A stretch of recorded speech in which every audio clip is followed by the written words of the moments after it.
नमस्कार बच्चों। आज हम पढ़ने और समझने वाले हैं क्लास 10th एसएसटी सामाजिक विज्ञान की वर्कशीट नंबर 76 यानी कि कार्यपत्रक संख्या 76 को। यह आपकी 31 जनवरी 2022 की वर्कशीट रहेगी और आज की इस वर्कशीट में हम हिस्ट्री इतिहास के third chapter nationalism in India Bharat में राष्ट्रवाद को पढ़ना जारी रखेंगे। ये इस चैप्टर की 7th वर्कशीट रहेगी। अब तक हम इस चैप्टर में पढ़ चुके हैं कि कैसे भारत में राष्ट्रवाद का उदय होता है और उसमें जो फर्स्ट वर्ल्ड वॉर था उसका क्या योगदान रहता है, गांधी जी भारत कब आते हैं और गांधी जी के शुरुआती 3 आंदोलन कौन कौन से थे। उसके बाद हमने रोलेट सत्याग्रह की बात की, रोलेट जो एक्ट था, काले कानून की हमने बात की खिलाफत आंदोलन की और पिछली कुछ वर्कशीट से हम असहयोग आंदोलन के बारे में पढ़ते आ रहे हैं। असहयोग जो शब्द है इसका प्रयोग सबसे पहले गांधी जी ने अपनी पुस्तक जो हिंद स्वराज थी जो 1909 में पब्लिश होती है उसमें किया था। गांधी जी का ये मानना था कि ये जो मुट्ठी भर अंग्रेज है वो हमारे देश में हमारे ऊपर हुक्म इसलिए चला पा रहे हैं क्योंकि इंडियंस हम उनका कोऑपरेट करें, यानी कि हम उनके साथ कोऑपरेट करें, उनका सहयोग करें। जिस दिन हमने ये सहयोग करना बंद कर दिया उस दिन अंग्रेजों को बोरिया बिस्तर लेकर के यहाँ से जाना पड़ेगा। तो उसी बात को ध्यान में रखते हुए गांधी जी ने राष्ट्रव्यापी एक आंदोलन की योजना बनाई। वो आंदोलन था असहयोग आंदोलन। अब असहयोग आंदोलन था तो जैसा कि नाम से ही पता चल रहा है मेन उद्देश्य ये था कि हम अंग्रेजों के साथ सहयोग नहीं करेंगे, उनको कोऑपरेट नहीं करेंगे। इस आंदोलन के 4 उद्देश्य थे। पहला उद्देश्य था उस वक्त खिलाफत आंदोलन चल रहा था, उस खिलाफत आंदोलन को सहयोग देना। दूसरा इसका उद्देश्य था हिंदू मुस्लिम एकता को बढ़ावा देना, क्योंकि गांधी जी को लगता था कि जब हम मिल करके कोई आंदोलन करेंगे और खिलाफत आंदोलन को सहयोग देंगे तो दोनों समुदाय एक दूसरे के पास आएंगे और देश की आज़ादी के लिए सभी की एकता और सभी का एक साथ आगे चलना बेहद ज़रूरी था। तीसरा जो कारण था इस आंदोलन के पीछे वो था कि अंग्रेज़ों की जो दोषपूर्ण नीतियां हैं, जो शोषणवादी नीतियां हैं, वो भारतीय जनता के सामने आनी चाहिए, तभी भारतीय जनता है वो मिल करके लड़ पाएगी, अंग्रेज़ों के खिलाफ खड़ी हो पाएगी। और चौथा उद्देश्य था स्वराज की डिमांड करना। स्वराज का अर्थ होता है सेल्फ रूल, कि उस वक्त हम चाहते थे कि हमारी जो शासन व्यवस्था है उसकी भागडोर हमारे हाथों में होनी चाहिए। तो ये 4 उद्देश्य थे।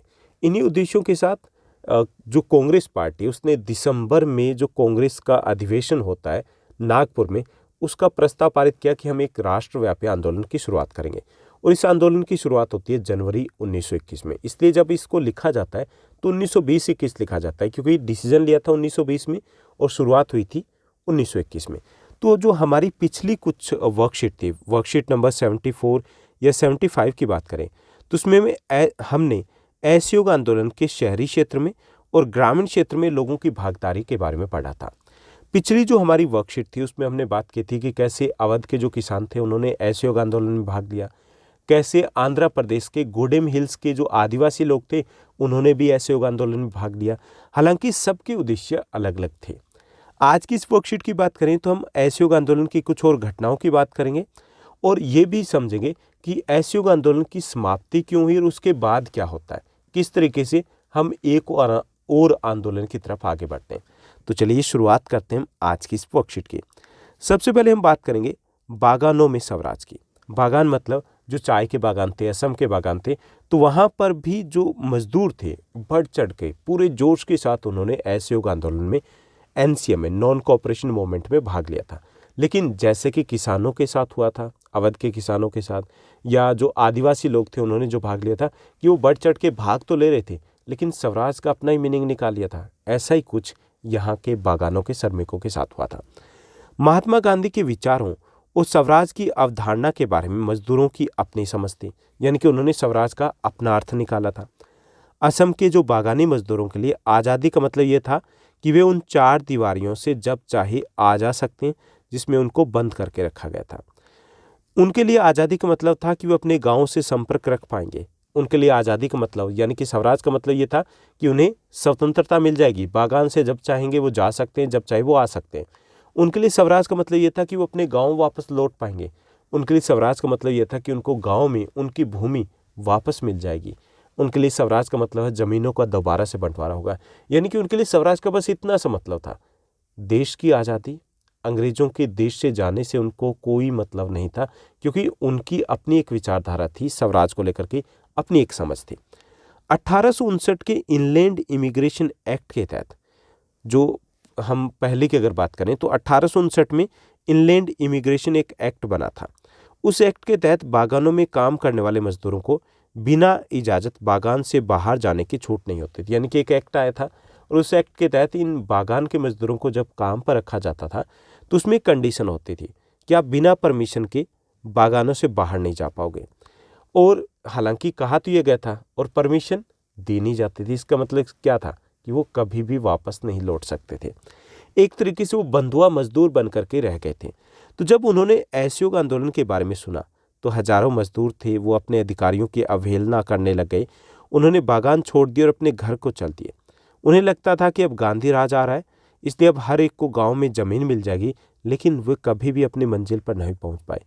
रेलवे और स्टीमरों की हड़ताल के कारण वे रास्ते में फंसे रह गए और उन्हें पुलिस ने पकड़ लिया। उनकी बुरी तरह पिटाई हुई और उनको वापस बागानों में भेज दिया गया था। तो यहाँ पर हमने समझा कि कैसे स्वराज का जो अर्थ था, जो बागान के मजदूर थे उनके लिए अलग अर्थ था, अवध के किसान थे उनके लिए अलग अर्थ था, जो आंध्र प्रदेश के गोडेम हिल्स के आदिवासी थे उनके लिए एक अलग अर्थ था। तो ये जो 3 टॉपिक हमने किए, ये आपका सबसे इम्पोर्टेंट 5 मार्कर का क्वेश्चन बनेगा इस चैप्टर में से कि स्वराज का विभिन्न वर्गों के लिए विभिन्न अर्थ था। एग्जाम्पल के साथ समझाइए, उदाहरण के साथ समझाइए, तो ये हमारा एक क्वेश्चन बन जाएगा। ओके, तो ये था कि कैसे अलग अलग समुदायों की भागीदारी जरूर रही थी, लेकिन उन्होंने व्याख्या स्वराज की अपने अकॉर्डिंग की थी। अब हम स्वराज की जो अवधारणा थी या जो असहयोग आंदोलन था, उससे अगर आगे की बात करें तो असहयोग आंदोलन था वो पूरे जोरों शोरों से पूरे देश में चल रहा था। लेकिन तभी एक हिंसक घटना होती है जिसके बाद इस आंदोलन को वापस ले लिया जाता है। फरवरी 1922 में यूपी के गोरखपुर के चोरी चौरा एक स्थान है, वहां पर एक हिंसक घटना हुई थी और गांधी जी ने असहयोग आंदोलन वापस ले लिया। अब ये घटना क्या हुई थी कि फरवरी 1922 में जो भीड़ थी शांतिपूर्ण तरीके से प्रदर्शन कर रही थी, उनके ऊपर लाठी चार्ज किया जाता है। लाठी चार्ज के बाद भीड़ है वो एक तरीके से उग्र हो जाती है और उन्होंने कई जगह पे पथराव किया और एक पुलिस थाने को आग लगा दी जाती है। उस आग में कुछ पुलिस वाले वो जिंदा जल करके मारे जाते हैं, यानी कि जिंदा जल करके मर गए थे। अब गांधी जी थे वो अहिंसा के पुजारी थे, वो कभी नहीं चाहते थे कि आंदोलन में हिंसा का सहयोग लिया जाए या हिंसा का प्रयोग किया जाए। जब गांधी जी को इस घटना का पता चलता है तो वो इस आंदोलन को वापस ले लेते हैं, क्योंकि उन्हें लगता था कि अभी भारतीयों को और अधिक प्रशिक्षण ट्रेनिंग की आवश्यकता है और उसके बाद ही हम ठीक तरीके से सत्याग्रह का प्रयोग कर सकते हैं। कांग्रेस पार्टी की बात करें तो उसके कुछ नेता इस तरह के जन संघर्षों से थक चुके थे। वे प्रांतीय परिषदों के चुनाव में हिस्सा लेना चाहते थे। अब यहाँ पे क्या होता है, जैसे कि ये आंदोलन तो वापस ले लिया गया, इस बात से कुछ कांग्रेस पार्टी के नेता थे वो नाराज थे। नाराज क्यों हुए? उन्हें लग रहा था कि अच्छा भला हमारा आंदोलन चल रहा था, कोई बात नहीं, एक आध घटना हो गई तो चलने देते। ओके, तो वो जो नेता थे वो इस बात से नाराज थे और कुछ नेता इस बात से भी नाराज थे कि हम जन संघर्ष कब तक करेंगे, हम प्रांतीय परिषदों के चुनाव हो रहे, उस चुनाव में हम भाग लेंगे और वहां जाकर के ब्रिटिश नीतियों का हम विरोध करेंगे, उनको सुनाएंगे कि ये नीतियां गलत है। अब 2 कारण थे, यानी कि यहाँ पे देखिए कि 2 कारण थे जिससे नेता थे वो कांग्रेस पार्टी से थोड़े अलग हो रहे थे। एक तो ये कि असहयोग आंदोलन को वापस ले लिया गया तो इस बात से नाराज थे। दूसरा ये थे कि कुछ नेता ऐसे भी थे जो कांग्रेस पार्टी के इस डिसीजन से भी नाराज थे, क्योंकि कांग्रेस पार्टी ने क्या निर्णय लिया था कि हम परिषद चुनाव में जो काउंसिल इलेक्शन होंगे उसमें भाग में लेंगे। तो ऐसे जो नेता थे जो गांधी जी से नाराज थे, जो चुनाव लड़ना चाहते थे, उन्होंने 1923 में एक नई पार्टी बना ली। कौन सी पार्टी थी? स्वराज पार्टी। कब बनी? 1923 में बनी। किसने बनाई? सीआर दास, चित्तरंजन दास और मोतीलाल नेहरू ने बनाई थी, यानी कि ये प्रमुख नेता थे। क्यों बनाई? 2 कारण थे।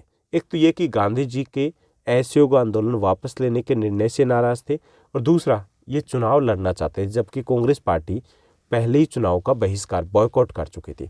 तो इस उद्देश्य से, चुनाव लड़ने के उद्देश्य से 1923 में स्वराज पार्टी का गठन किया जाता है और इसके प्रमुख जो नेता थे, संस्थापक जो थे, वो थे सीआर दास और मोतीलाल नेहरू। लेकिन जो जवाहरलाल नेहरू या सुभाष चंद्र बोस जैसे युवा नेता की बात करें तो वो ज़्यादा उग्र जन आंदोलन और पूर्ण स्वतंत्रता के लिए दबाव बनाए हुए थे, जबकि जो युवा पीढ़ी के नेता थे, चाहे वो सुभाष चंद्र बोस हो, चाहे वो जवाहरलाल नेहरू हो, उनका ये मानना था कि नहीं, हमें आंदोलन की राह पर ही आगे बढ़ना है और यह आंदोलन जो असहयोग आंदोलन है उससे ज़्यादा मजबूत होना चाहिए। अब इसी का प्रयास शुरू हो जाता है कि हम बड़े लेवल का आंदोलन करेंगे। और गांधी जी 1922 के बाद कहाँ जाते हैं? उन्होंने ये निर्णय लिया था कि मैं कुछ वर्षों के लिए देश के अलग अलग भागों में जाऊंगा, लोगों को इसके लिए तैयार करूंगा कि किस तरीके से हमें अंग्रेजों के खिलाफ लड़ाई लड़नी है। एक लंबा संघर्ष होगा, किस तरीके से हमें हिंसा का प्रयोग नहीं करना है, सत्याग्रह का हमारा प्रयोग रहना चाहिए। तो ये सब कुछ होता है असहयोग आंदोलन के बाद। उसके साथ साथ अगर हम आगे की बात करें तो 1927 में एक और बड़ी घटना घटित होती है, जो कि 1928 में उसका प्रभाव अपने देश में देखने को मिलता है कि 1927 में साइमन कमीशन की नियुक्ति होती है। ओके, तो राष्ट्रवादी आंदोलन है, उसके जवाब में ब्रिटिश सरकार ने क्या किया कि सर जॉन साइमन के नेतृत्व में एक आयोग का गठन किया। अब आयोग मतलब उसमें कुछ सदस्य थे, उसके अध्यक्ष कौन थे? सर जॉन साइमन थे, इसलिए इसको साइमन कमीशन कहा जाता है। इसकी नियुक्ति कब होती है? 1927 में। ठीक, क्यों होती है नियुक्ति? इसकी नियुक्ति का मुख्य उद्देश्य था कि 1919 में भारत सरकार अधिनियम यानी कि नए कानून लेकर के आई थी सरकार, तो वो ये देखना था कि क्या वो कानून ठीक से काम करे। दूसरा ये था कि और क्या सुधार किए जा सकते हैं, उसके लिए सुझाव देना था। ठीक, तो सुझाव देने के लिए और भारत में कानून व्यवस्था को देखने के लिए सर जॉन साइमन के नेतृत्व में 1927 में एक कमीशन की नियुक्ति की जाती है जिसका नाम था साइमन कमीशन। ओके, ये जो कमीशन था इसको भारत की संवैधानिक व्यवस्था की कार्यशैली का अध्ययन करना था और उसके बारे में सुझाव देने थे। लेकिन इसमें एक समस्या थी। समस्या क्या थी कि इस आयोग में एक भी भारतीय सदस्य नहीं था, सारे के सारे अंग्रेज थे। ओके, इसलिए जब 1928 में यह साइमन कमीशन भारत पहुंचा तो उसका स्वागत साइमन कमीशन वापस जाओ, साइमन गो बैक जैसे नारों के साथ किया गया था। कांग्रेस और मुस्लिम लीग सहित सभी पार्टियों ने प्रदर्शन में हिस्सा लिया था और इस विरोध को शांत करने के लिए वायसराय लॉर्ड इरविन ने अक्टूबर 1929 में भारत के लिए डोमिनियन स्टेटस का गोलमाल सा ऐलान कर दिया था। यानी कि अब क्या हो रहा था, माहौल और ज़्यादा गर्म हो रहा था, क्योंकि जब साइमन कमीशन आया था भारतीयों को शांत करने के लिए, चाहे वो यूं कह सकते हैं कि ढकोसला था, दिखावा भर था, लेकिन माहौल उससे ज़्यादा गर्म हो गया। अब उसके बाद क्या होता है कि जो लॉर्ड इरविन उस वक्त वायसराय थे देश के, तो उन्होंने डोमिनियन स्टेटस का एक गोलमाल सा ऐलान कर दिया था कि आपको हम कुछ हद तक कुछ सुविधाएं, कुछ शक्तियां देने वाले हैं, आप अपनी देश की सरकार को खुद चला पाओगे। हालांकि ये गोलमाल सा ऐलान इसलिए था कि इसकी कोई समय सीमा नहीं बताई थी कि कब तक हमें ऐसा दिया जाएगा, और वास्तव में ऐसा कुछ बाद में होता भी नहीं है कि ये सब कुछ ध्यान भटकाने के लिए किया जा रहा था। उन्होंने सिर्फ इतना कहा था कि भावी संविधान के बारे में चर्चा करने के लिए गोलमेज सम्मेलन आयोजित किया जाएगा। उन्होंने ये भी कहा था कि हम एक गोलमेज सम्मेलन मतलब round table conference, round table conference का नाम राउंड टेबल इसलिए रखा है क्योंकि वास्तव में राउंड टेबल थी जिसके चारों तरफ बैठ करके बातचीत करनी थी। कहाँ होना था ये राउंड टेबल निर्धारित किया गया था कि ये लंदन में होगा। 1930 में पहला राउंड टेबल होता है, 1931 में दूसरा होता है और 1932 में तीसरा राउंड टेबल कॉन्फ्रेंस होता है, गोलमेज सम्मेलन होता है। हालांकि उनके रिजल्ट कुछ भी नहीं निकलते। उसके बाद अगर हम 28 की बात करें तो 1928 में एक और घटना भी घटित होती है जो कि यहाँ पर दी गई कि 1928 में ही नेहरू रिपोर्ट आती है कांग्रेस पार्टी की। नेहरू रिपोर्ट क्या थी कि लॉर्ड वायसराय है, उन्होंने एक बयान दिया था कि भारतीय हैं वो अभी उस लायक नहीं है कि वो अपने देश के शासन को चला पाए, इनसे चलेगा नहीं। तो उसके जवाब में कांग्रेस पार्टी ने मोतीलाल नेहरू के नेतृत्व में एक कमेटी का गठन किया जिसने पूरे देश के लिए एक संविधान बनाया था कि हम कैसे सरकार को चलाएंगे। आगे चल के जो हमारे देश का संविधान बना था उसमें बहुत सारे जो हिस्सा है, प्रावधान है, वो यहाँ से भी लिया गया। ओके, उसके बाद 1929 का जो वर्ष था वो भी हमारे देश के लिए काफ़ी ज़्यादा महत्वपूर्ण था। 1929 में कांग्रेस का लाहौर अधिवेशन होता है जो कि एक ऐतिहासिक अधिवेशन था। ये आपका 3 मार्कर के लिए इंपॉर्टेंट क्वेश्चन रहेगा। 1929 में जवाहरलाल नेहरू की अध्यक्षता में कांग्रेस पार्टी का लाहौर अधिवेशन होता है। ये अधिवेशन 3 कारणों से ऐतिहासिक था। पहली बार कोई युवा नेता कांग्रेस पार्टी का अध्यक्ष बनता है, वो थे पंडित जवाहरलाल नेहरू। दूसरा ये कि इस अधिवेशन में पूर्ण स्वराज की मांग को औपचारिक रूप से मान लिया गया था। यानी कि पहले क्या था, पहले जो हम जो मांग कर रहे थे, हम स्वराज की मांग कर रहे थे कि हमें कुछ अधिकार दे दिए जाए, बाकी अब अपनी शासन व्यवस्था को चलाओ, कोई इश्यू नहीं था।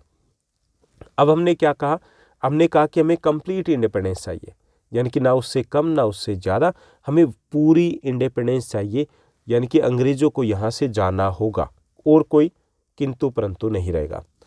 तो ये दूसरा कारण था कि इसको ऐतिहासिक मानने का, कि पहली बार हमने कहा कि हमें फुल इंडिपेंडेंस चाहिए। तीसरा, हमने एक और डिसीजन लिया इस अधिवेशन में कि 26 जनवरी 1930 से हर वर्ष हम 26 जनवरी को स्वतंत्रता दिवस के रूप में मनाएंगे। और ये इसका कारण ये था कि इससे कि देश में एक जोश भरा जा सके और हर साल हम डिसाइड कर पाए कि आगे के लिए क्या किया जाएगा।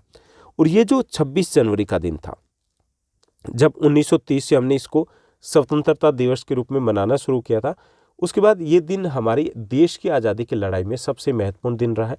और इसीलिए जब देश आज़ाद हो गया तो इस दिन को यादगार बनाए रखने के लिए संविधान लागू करने की बात आई, तो हमने इसी दिन लागू करने का निर्णय लिया, ताकि ये भी हमारे देश के लोगों को हमेशा के लिए याद रहे कि बहुत सारे लोगों ने कुर्बानियाँ दी है, तब जाकर के हमारे देश को आज़ादी मिली है।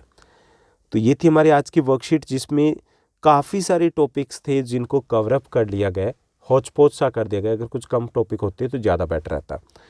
अब हम बात करेंगे प्रश्नोत्तर की।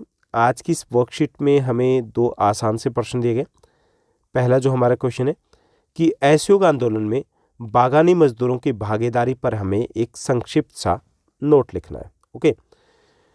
1859 के अंतर्देशीय प्रवासन अधिनियम यानी कि इनलैंड माइग्रेशन एक्ट के तहत बागान श्रमिकों को चाय बागानों को छोड़ने की अनुमति नहीं थी। जब उन्होंने असहयोग आंदोलन के बारे में सुना तो हजारों श्रमिकों ने अधिकारियों को ललकारा, बागान छोड़ दिया और घर का रुख कर लिया। वहाँ के जो मजदूर थे उनके लिए स्वराज के कुछ अलग ही अर्थ थे। असम में जो बागानी श्रमिक थे उनके लिए स्वराज का अर्थ था श्रमिकों को स्वतंत्र रूप से आने जाने का अधिकार देना, गांव वापस जाने की अनुमति देना, और वे मानते थे कि गांधी राज आ गया और सभी को उनके अपने गांव में जमीन दे दी जाएगी। तो ये था उनकी भागीदारी कि कैसे उन्होंने भाग लिया, हालांकि उनके लिए स्वराज का अर्थ अलग था। उसके बाद अगली हमारी वर्कशीट, अगला जो हमारा क्वेश्चन है, नेक्स्ट क्वेश्चन है, साइमन कमीशन पर हमें एक संक्षिप्त नोट लिखना है। साइमन कमीशन कब आया, क्यों आया, कैसे आया, ये सब कुछ हमें यहाँ पर बताना है। 1927 में सर जॉन साइमन के नेतृत्व में एक कमीशन नियुक्त किया गया था, जिसे साइमन कमीशन कहा गया था, जो 1928 में भारत आया था। क्यों आया था? यह भारत में संवैधानिक प्रणाली के कामकाज को देखने और परिवर्तनों का सुझाव देने के लिए नियुक्त किया गया था। समस्या यह थी कि इस आयोग में एक भी भारतीय सदस्य नहीं था। जब साइमन कमीशन भारत पहुंचा तो उसका स्वागत साइमन गो बैक, साइमन वापस जाओ के नारों के साथ हुआ था। ये था हमारा सेकंड क्वेश्चन और ये थी हमारी आज की वर्कशीट। उम्मीद करता हूँ सब कुछ आपको अच्छे से समझ में आया होगा। अगर आपको ये वीडियो, ये वर्कशीट अच्छी लगी तो इस वर्कशीट को लाइक और शेयर जरूर कीजिएगा। आपकी क्लास 10 सोशल साइंस के सेकेंड टर्म के सभी चैप्टर्स है वो पब्लिश हो चुके हैं। आपकी जहाँ तक बात है हिस्ट्री की या इकोनॉमिक्स, पोल साइंस की, तो उनके 1 शॉट वीडियोज़ भी आ चुके हैं। जबकि ज्योग्राफी के जो चैप्टर्स है पहले से पब्लिश्ड है, वो आपके पार्ट्स में 1 शॉट वीडियो भी आपको नेक्स्ट वीक तक, जैसे ही थोड़ा तबीयत ठीक रहती है तो नेक्स्ट वीक तक आपको अवेलेबल करवा दिए जाएंगे। ये वीडियोस आपको कहाँ मिलेंगे? आपको प्लेलिस्ट में जाना है। प्लेलिस्ट में क्लास 10 सोशल साइंस का एक जीनियस बैच है, वहाँ पर ये सभी वीडियोस आपको मिल जाएंगे। आज के लिए बस इतना ही। Thank you, bye bye, have a nice day.